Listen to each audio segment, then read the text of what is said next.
Hello and welcome back to our YouTube channel. As you guys know that currently we are studying the current affairs of international relations, and this would be the 12th class related to this, and we have to discuss one more lecture regarding international relations. Then we would take up the ecology, we would take up the economy from last 1.5 year. So without wasting any time, let's jump to our discussion. Let us discuss the important articles which were in the news, and let's see what we can get from this. As you can see here on the screen, that our first topic which we have to discuss is India's neighborhood first policy. Why it was in news? Let us see why. Let us read it. As here we can see that Parliamentary Standing Committee on External Affairs, they submitted an action taken report on observations, recommendations contained in its 22nd report, which was submitted in July 2023 on in India's neighborhood first policy. So, as we should know that this policy was launched in 2008, and let us see what which countries, which neighboring countries are important in it, and how our approach is by this policy towards them. Let's move forward and see what next slide brings. About neighborhood first policy, we should know that it came around 2008. Its aim is to forge strong neighborhood relations based on consultative, non-reciprocal, and outcome-oriented approach. It this policy mainly focuses on delivering benefits like greater connectivity, improved infrastructure, stronger development cooperation in various sectors, security, and broader people-to-people contacts. And also, in this, we should know that it is a dynamic policy that adjusts to our renewed interests in the region and to evolving regional circumstances. So, for a country to be progressive and to be peaceful, it needs to have its neighbors, very calm, and we should have the relation with the neighbors should be at its best. And if we understand the policy of our country, if we understand the cultural heritage of our country, we can assume this is very much inherited in us that our policy towards our neighbors should be at its best. And as it is said that one should, what you think for yourself, you should think same for the neighbor of yours, whether it is the day-to-day neighbor, whether it is the local neighbors which we have in our areas where do we live, or same applies to the neighboring countries also. So our whole policies related to this is based on this approach, and let's discuss more about it. Let's see what does this article teach us, what are the points which we should take from it, and how it could be important in our exams. About significance of neighborhood first policy, we should know that it helps in strategic imperative. Enhanced regional integration in South Asia is important to counter external influences such as China, and promotes India's vision of free and open Indo-Pacific.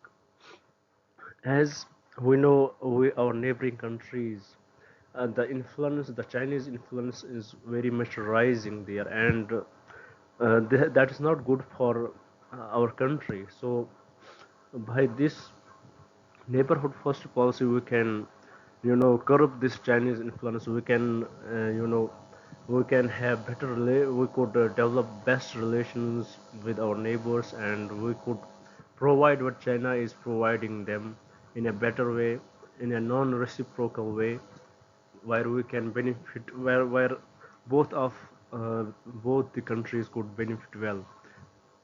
As we know that our relation with Bhutan is one of the best relations. That is the हम क्या कह सकते हैं कि वो एक mod that is the model relationship uh, with a neighboring country. So we try to have same, our aim is to aim is to have the same kind of relationship with all other countries, and our main aim is to reduce the influence of China in these neighboring countries. Also, cooperation within neighboring neighborhood is also critical for India to voice for reforms of global governance system and institutions such as United Nations Security Council, IMF, and etc. It would help us to increase our voice there, to help when, as our aim is to reform these institutions, and one of our aim is having a permanent seat in there, so in UN. So it would help us in uh, prioritizing it and in promoting it by having good relations with our neighboring countries. Also, it would help in strengthening multilateralism. It will help strengthening multilateralism through regional, sub-regional organizations such as SARC, BIMSTEC, and others. Also, about India's soft power, India's rich cultural and historical ties with its neighbors help to promote its diverse cultural values and soft power influence in the region. Also, successful management of regional relations marked by peace and cooperation positions India as a responsible and constructive actor, which is crucial for India's aspiration of global leadership. Also, we should note that the regional stability and it would help us in providing regional stability and security, improve trust and cooperation, builds capacity to address traditional and non-traditional security threats like resource scarcity, illegal migration, climate change, and etc. We can help in we can, with our neighbors, we can combat the climate change. We can help in reducing illegal migrations, as we had seen that the threat of illegal migration is increasing from the Myanmar or Bangladesh region.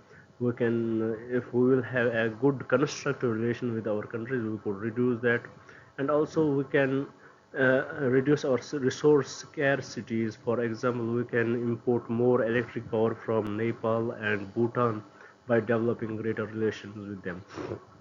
Also, collaborations like anti-terrorism efforts, counter-insurgency operations, transnational organization crimes, etc., is important to ensure security and sovereignty and territorial integrity of India. Also, we should know that India pursues the security and growth for all in the region, which is Sagar vision for it.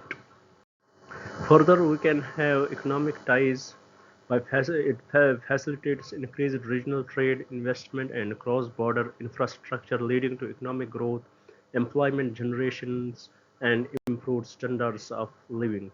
It is also important to ensure India's energy security, particularly in the context of northern neighborhood, for example, Nepal and Bhutan, with significant hydropower potential, which I already discussed a little bit about it.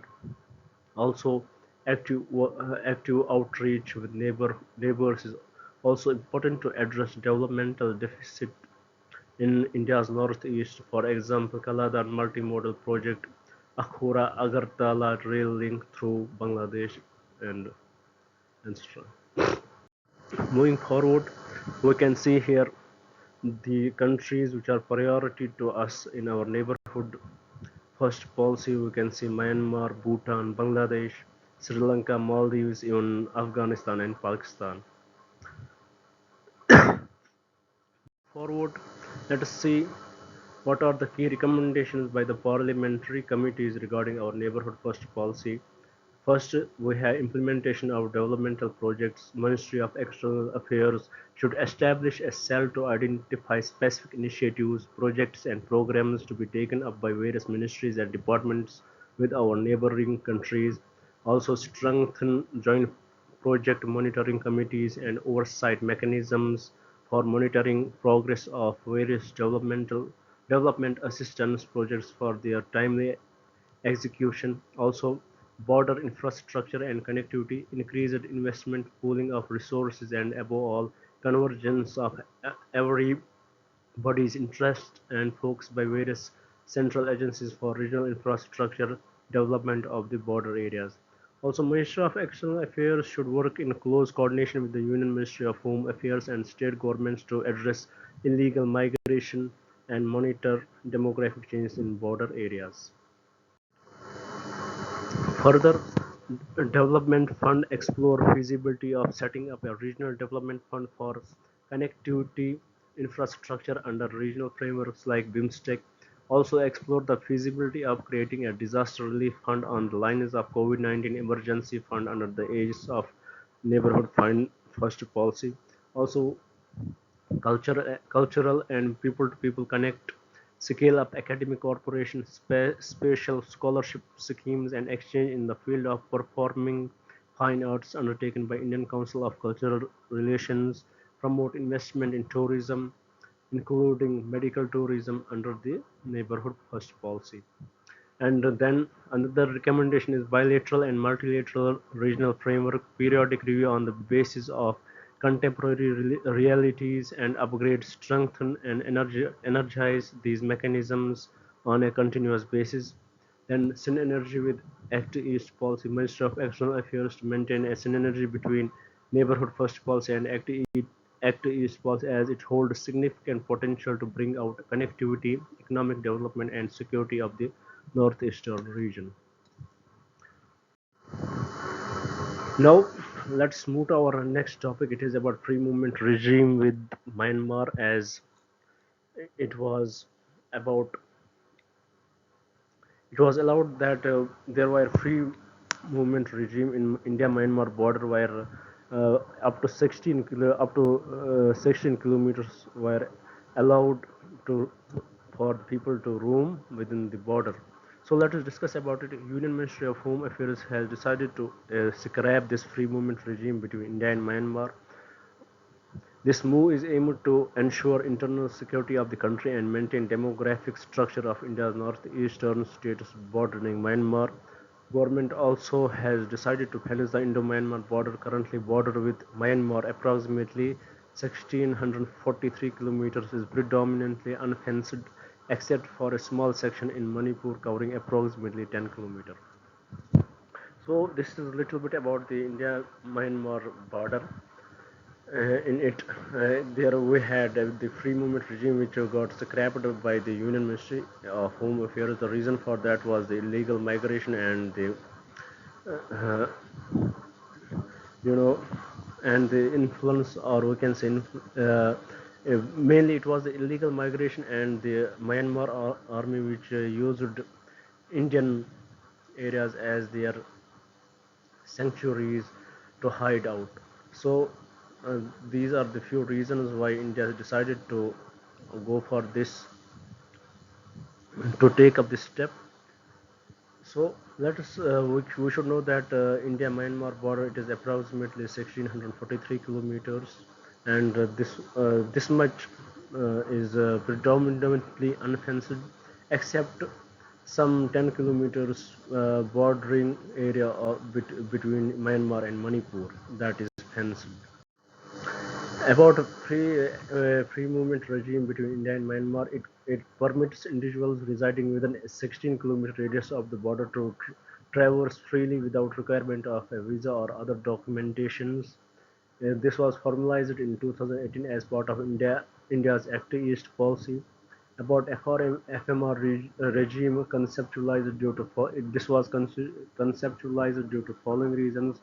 Due to strong ethnic and familial ties across the border. The border, demarcated by the British in 1826, effectively divided people of the same ethnicity and culture into two nations without their consent, because the British, the colonial era, they used to divide on the basis of their ease of administration. They did not look much into the ethical and cultural issues in it. They divided the families. So to cure this, India and Myanmar came up with the free movement regime, and up to 16-kilometer radius of the border. The people were allowed to move freely without requirement of any visa or other documentations. Also, local trade and business. The region has a long history of trans-border commerce through customs and border huts. Given the low-income economy, such exchanges are vital for the sustenance of local livelihood.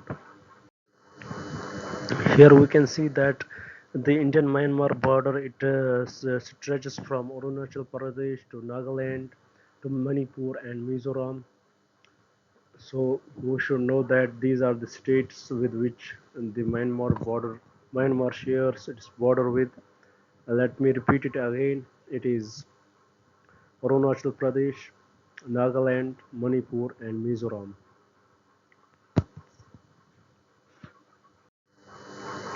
What are the reasons for scrapping this free movement regime? We have illegal migration, as already I mentioned about it, uncontrolled immigration of Chin people from Myanmar, leading to demographic change in the region.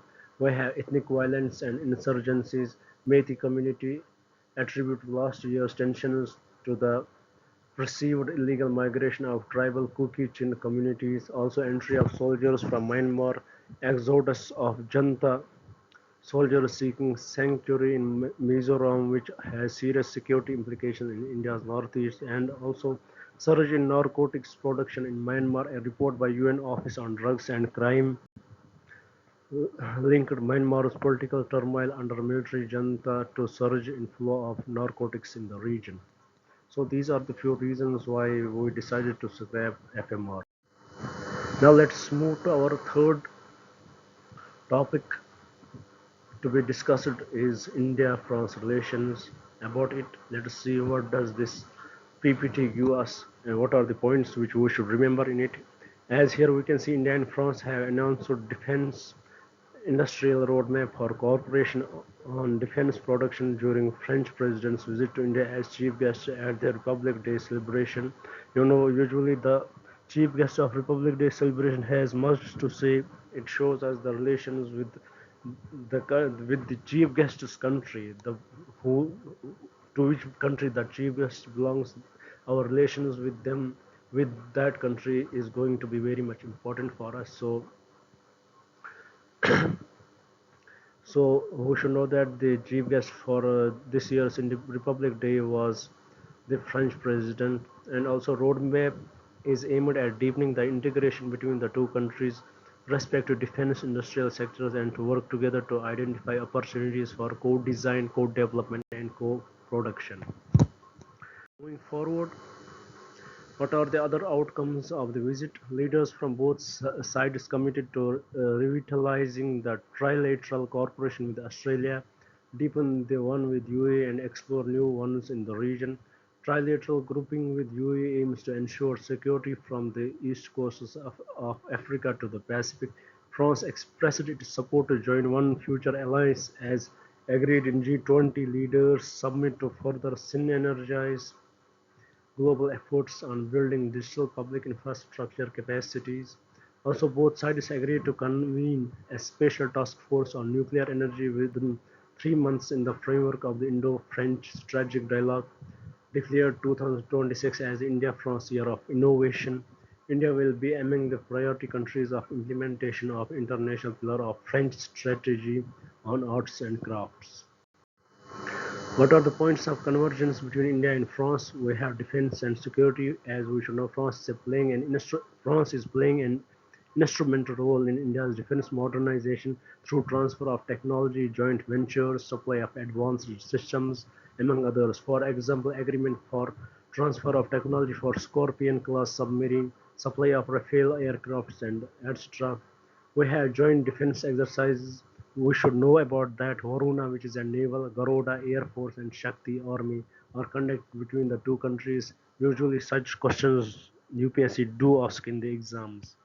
Also, we have for counter-terrorism, there exists agency-level cooperation between National Security Guard of India and GIGN of France. Both countries resolved to work together for adoption of the Comprehensive Convention on International Terrorism in the UN. And also currently France is the second largest supplier of arms to India as per CIPRI report 2023. Which one is the first? We should know that it is Russia, not USA. Also, in Indo-Pacific, both nations are committed to advancement of free, open, inclusive, secure, and peaceful Indo-Pacific and beyond. Joint surveillance missions carried out from French island territories of La Reunion in 2020 and 22. In 2018, both countries agreed on a joint strategic vision of India-France cooperation in the Indian Ocean region, which aims to establish Indo-Pacific Triangular Development Cooperation Fund. This fund aims to facilitate the scaling up of green technologies being developed in the region. Also, in developmental, both countries are collaborating in the domain of smart cities, forging a strong partnership to harness the potential of technology and innovation in urban development. India-France collaboration on Chandigarh Smart City project. Also in economic and trade, currently France is the 11th largest foreign investor in India. French lend its firm support to the ongoing negotiation for India-European Union Free Trade Agreement. Both countries are collaborating in digital payment space with the recent launch of UPI in France. In technology, strategic space dialogue launched in June 2023 to provide strategic guidance and directions across all aspects of space cooperation. And also we should know that India and France have several nuclear ties on the peaceful uses of nuclear energy, for example, Jaitapur nuclear power plant project. Moving forward, we have global governance. France reiterated its firm support for India's permanent membership of the UNSC for reformed and effective multilateralism to sustain an equitable and peaceful international order. France also helped in India's accession to multilateral export control regimes such as Missile Technology Control Regime, Wassenaar Arrangement, and Australia Group. In climate change, International Solar Alliance conceived as a joint effort by India and France to mobilize efforts against climate change through deployment of solar energy solutions. Also, India joined the French-led initiative called the High Ambition Coalition for Nature and People, and 2021 was declared as Year of Indo-French Alliance towards a greener planet. So, from this discussion, we understand the importance of France for India, and we can see how they are helping us in different way where we are collaborating together, how they support us in getting the permanent membership at UNSC, how they helped us in accession to multilateral export control regimes such as Missile Technology Control Regime, Wassenaar Arrangement, and Australia Group. Moving forward, we have cultural and people-to-people ties partnership agreement on migration and mobility, which came into force in 2021, is an important step in enhancing the mobility of students, graduates, academics, skilled laborers, and etc. Also, Villa Swagatam is a network of residences to bring best French talents to 16 existing residencies spread across India. We should know this Villa Swagatam. This may come in the exam. They may ask this collaboration is between which two countries. In doing so, France wishes it is between France and India.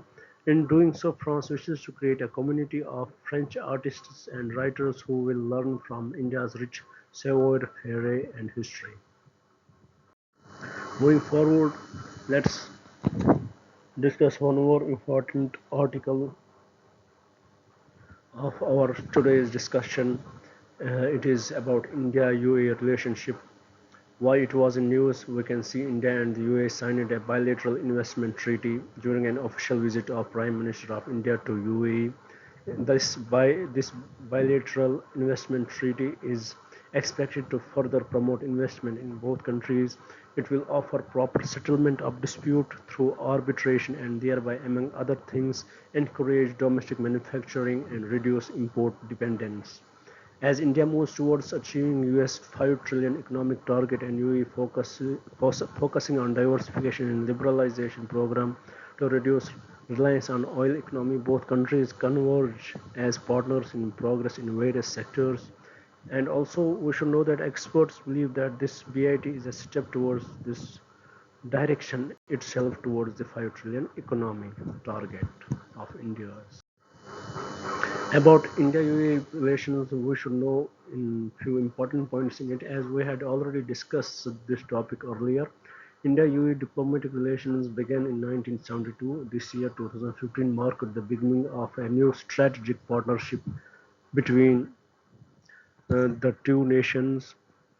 It led to the signing of comprehensive economic partnership agreement in 2022 with a target to boost bilateral trade to 100 billion. Moving forwards, we can see areas of convergence, economic and commercial. The UAE's investment in India is estimated to be around 20 to 21 billion, of which US 15.5 billion is in the form of foreign direct investment, while the remaining is portfolios investment between April 2000 to March 2023. Also, fintech cooperation agreement on interlinking of the instant payment platforms, for example, UPI India and AANI UAE. Then we have agreement on interlinking domestic debit cards, debit credit cards, Rupee and J1, which is UAE's. Also, we have energy security of for energy security of India. UAE is an important supplier of crude, LNG and LPG to Indian market. We have multilateral cooperation. Both countries are part of various platforms such as BRICS. Here, a question may arise if you are not that, you know, that serious aspirants, how UAE is in BRICS. We will discuss it in the next topic. Then our cooperation in I2UT, which is India, Israel, UAE, and USA, and UFI, which is UAE, France, India trilateral. Also, diaspora and people-to-people relations. UAE has over 3.5 million Indian diaspora, constituting roughly 35% of the country's population. PM inaugurated Bocha Sanwasi Akshar Purushottam Swami Narayan Sanstha, which is BAPS Hindu temple in Abu Dhabi, which was in Nagara style. Also, further regional connectivity through India Middle East Economic Corridor, which will connect India, European Union, France, Germany, Italy, Saudi Arabia, UAE, and US. In education, there are many international Indian schools in the UAE following CBSE and Kerala board curriculum, and an overseas campus of IIT Delhi is being established in Abu Dhabi. Plus, we can see defense cooperation steered through a joint defense cooperation committee with the signing of agreement on defense cooperation. Both countries also participated in international defense exhibition and conference, IDX, and the naval defense and maritime security exhibition, and in military exercises such as Desert Flag, Desert Cyclone. In space cooperation, we have ISRO and the UAE Space Agency have signed an agreement for exploration and use of outer space for peaceful purposes, and is an important element of the I2U2 cooperation as well. Now, about bilateral investment treaties, we should know that India is negotiating BITs with trade partners to boost the inflow of foreign direct investments. Bilateral investment treaties are reciprocal agreements between two countries to promote and protect foreign private investment in each other's territories. Indian model of BIT of 1993, India had signed BITs with 83 countries, of which 74 were in force till 2015. Also, India revised its model BIT in 2016. Since 2015, India has signed new BITs only with 4 countries and is negotiating with 37 countries, and terminated its older BITs with 77 countries. This is a little bit nutshell about the BITs which we should know. Further, what are the key features of the model BIT 2016? Here we can see enterprise price based definition of investment. It means an enterprise that has been constituted, organized, and operated in good faith by an investor in accordance with the domestic laws of the country. Further, we have non-discriminatory treatment through due process. Each party shall accord full protection and security to the investment and investors. We have national treatment and protection against expropriation. Neither party may nationalize or expropriate an investment of an investor directly or through measures having an effect equivalent to expropriation. Further, we have investor state dispute settlement mechanism. A foreign investor should first exhaust local remedies at least for a period of 5 years before going for investor state dispute settlement mechanisms. Now, coming to the question which I raised when we saw that the UAE is the part of BRICS, let us discuss about it how it is the part of BRICS. We can see here the expansion of BRICS. Recently, it was in the news. 5 new members, namely Egypt, Ethiopia, Iran, Saudi Arabia, and United Arab Emirates, have joined BRICS as full-time permanent members. However, Argentina was also supposed to join, but they withdrew on before joining it. It is said that because they want to align with USA and Israel. So these are the we have two African countries and three Middle East countries which have joined. Let's repeat them again. This is Egypt, Ethiopia, Iran, Saudi Arabia, and United Arab Emirates. Majorly four Middle East countries and one. Uh, uh, you know, they come in this in the region where we can say we have a mixture of we had added the countries from Middle East and Africa. About BRICS, this was British economist Jim O'Neill who coined and used the acronym BRICS for the first time in 2001. BRICS started functioning as a formal grouping on the margins of G8 Outreach Summit in 2006. First BRICS summit was held in Yekaterinburg, Russia in 2009. BRIC became BRICS with the inclusion of South Africa in 2010, and now they included all these countries which we discussed, which are Egypt, UAE, Saudi Arabia, Iran, and Ethiopia. What are the major initiatives of BRICS? We should know that New Development Bank, it is the one of the best initiative of the BRICS. Its headquarters is in Shanghai, and Contingent Reserve Arrangement (CRA) was created to provide mutual financial support. Medical cooperation (UFA) declaration was adopted to prevent the spread of infectious disease. Also, BRICS Science, Technology, and Innovation Framework Program 2015, which helped facilitate a common response to COVID-19. Then we have BRICS Payment Task Force as a step towards cooperation between central banks and other financial institutions on national payments scheme system. Then we have BRICS Rapid Information Security Channel promotes exchange of information on cyber threats among their central banks. Moving forward, let's see the significance of BRICS expansion. It would help in shaping a multipolar world. Expansion of BRICS with diverse regions and economic powerhouse makes it a key player in global world order. BRICS offers a subtle shift towards a world order where middle powers are increasingly assuming central role. Expand the group's footprints in the new regions. Expansion consolidates the BRICS presence in key regions, including the Middle East, Africa, South America, further enhancing its global footprint. Increased influence in the global economy. BRICS nations now comprise more than 40% of the world's population, have surpassed the G7 countries in terms of purchasing power parity. Addition of Egypt and Ethiopia of the African continent will further lead to global economic inclusivity.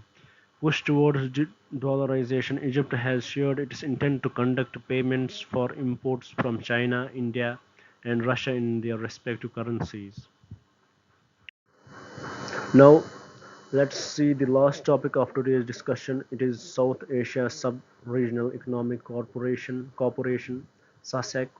Let's discuss about it, why it was in news. PM, as we can see here, that PM laid the foundation stone of multiple projects in Assam as part of the South Asia Sub-Regional Economic Corporation corridor connectivity. This includes projects worth over rupees 3,400 crore, under which 43 roads, including 38 bridges, will be upgraded. It also includes 4-lane projects which will improve the connectivity to Itanagar and boost the overall economic development of the region. What are the focus areas of SASAC? There are mainly four pillars of SASAC Corporation, which include SASAC Transport Sector Strategy, create multimodal transport networks and logistic facilities to increase interregional trade and boost growth, support the strategic priorities of the SARC at the interregional level.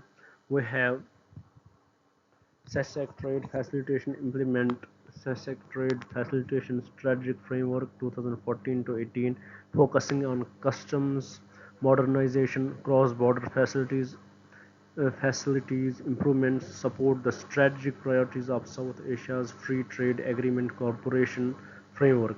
Then we have SESEC Energy Sector Strategy, improve cross-border electricity transmission connectivity, increase power trade cooperation in energy efficiency and clean power development. Then we have Economic Corridor Developmental Strategy.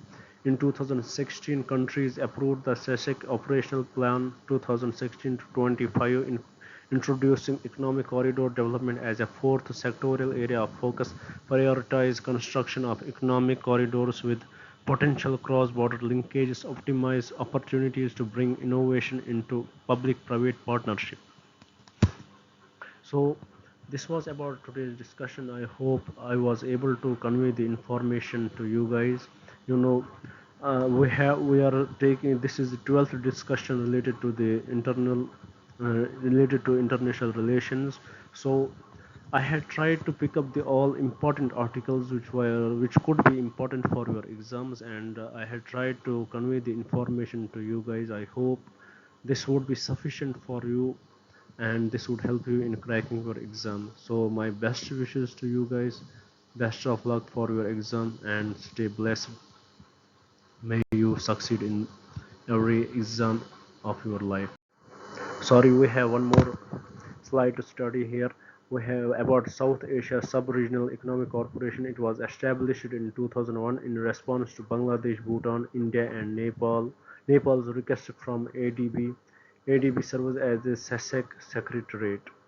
Its objective is project-based partnership to promote regional prosperity, improve economic opportunities, and build a better quality of life.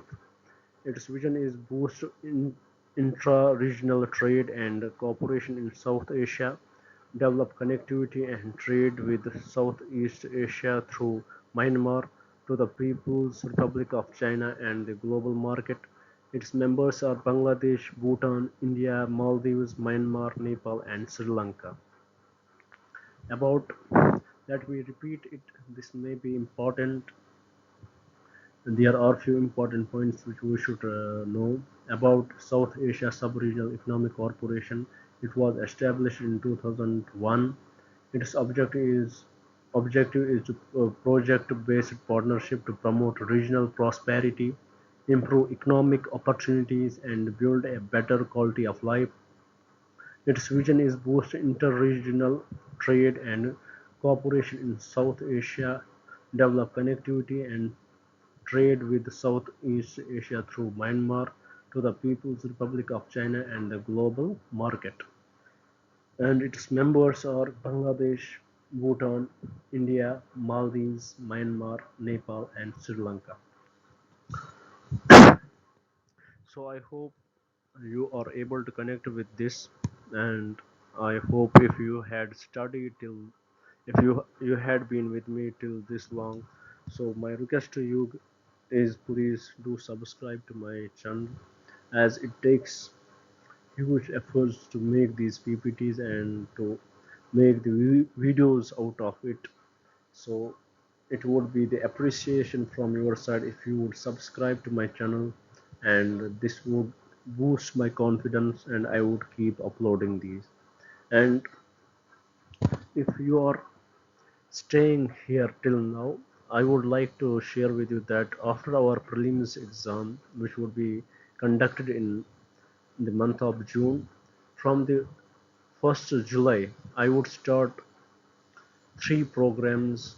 One first, I would start taking up the subjects and start. I would try to complete the all important subjects for the UPSC for 2025. First, I would take up polity, then economy, then history, then I would take up ecology and environment, then science and tech, then other smaller subjects which are important for our exam. Then, while doing this, I would jointly make the daily news analysis from the Hindu newspapers, and I would start uploading the videos regarding that, which would help you in connecting better in preparation better in preparing better for the exam. If you are if you would start if you would try if you would prepare for the 25 prelims, and then further every day from the 1st of July I would start uploading the quiz lectures in which I would take up 10 to 15 questions, which would include the questions from the core topics, questions from the current affairs, and previous year questions. And I would start, that would be almost 1 hour lectures regarding that also. 10 to 15 questions we would discuss every day. And after when we would when you guys would sit in the exam in 2025, if you would continuously connect with this channel, it should be the one-stop destination for you guys to prepare for your exam in a better way. You should be able to, you know, crack the exam very easily. So this is my plan. So if you are here till now listening to this, these whatever I am saying to you guys, and if you have to trust me, for that you have to subscribe my channel, and that would give me the confidence. And at the end I would like to say best of luck to you guys. Have a safe and good year for you guys. And if you wish to, if you are planning to write this exam in the month of June, I wish best of luck to you guys. May you succeed. May I succeed in my areas. May you succeed in your areas. Thank you very much. Take care.